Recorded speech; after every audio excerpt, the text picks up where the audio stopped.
Yo, what's good, Vibe Vault fam? Every NBA team has had its fair share of embarrassment. Seasons so bad they had fans questioning their loyalty.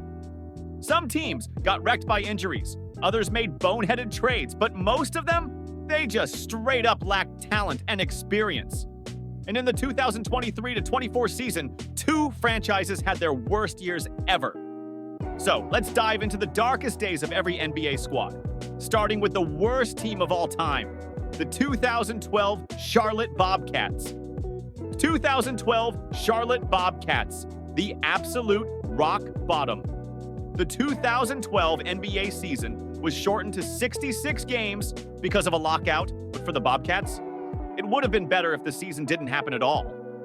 These dudes were getting stomped on the regular, rolling out a squad of inexperienced players with zero shooting and even less rebounding. The result? A .759 record, a 10.6% win percentage, the worst in NBA history. Their offense was non-existent, their defense was a turnstile, and their negative 15.2 net rating tied the worst of all time. But somehow, they weren't the only team to try and claim the throne of trash. 2016 Philadelphia 76ers. Trust the process or not. 4 years later, the 76ers were out here making losing an actual strategy.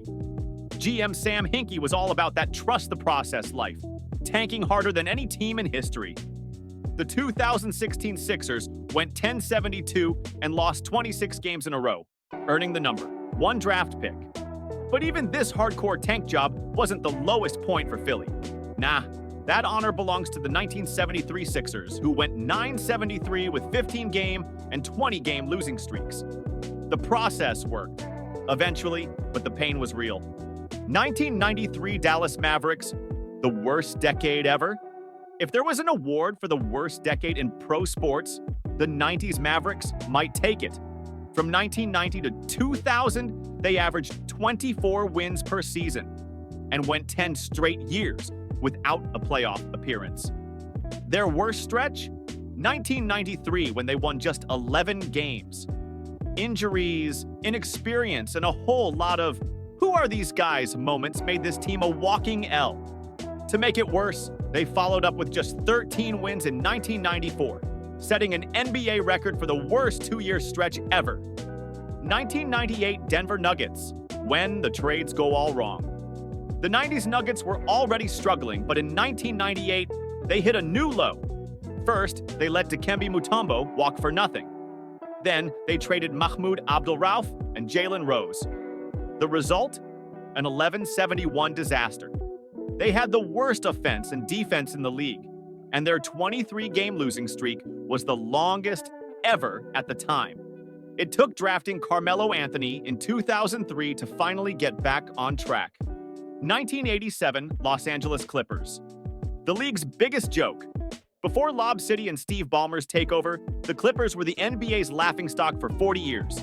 Between 1971 and 2011, they made the playoffs just 7 times and won only 2 series. The absolute worst? 1987. Injuries wiped out Cedric Maxwell and Marquess Johnson, and the Clips stumbled to 12-70, setting a record for the worst defensive rating ever. 2010. New Jersey Nets, the team no one wanted.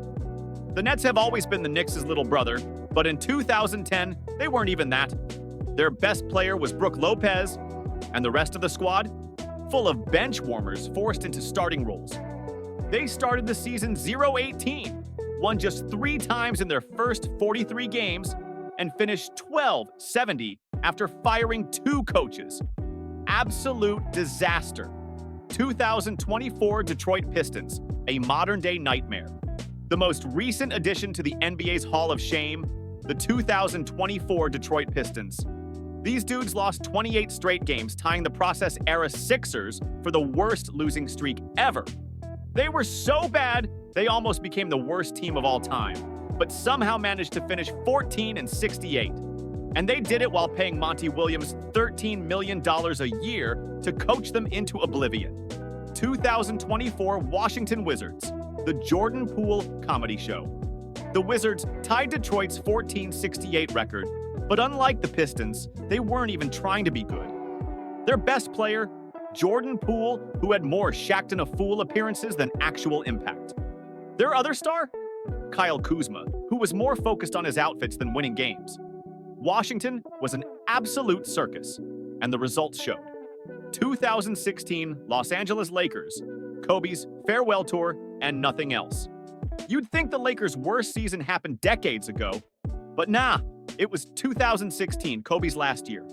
The team was garbage, finishing 17-65. But nobody cared because the Mamba dropped 60 in his final game and walked off like a legend. That alone made the season worth it.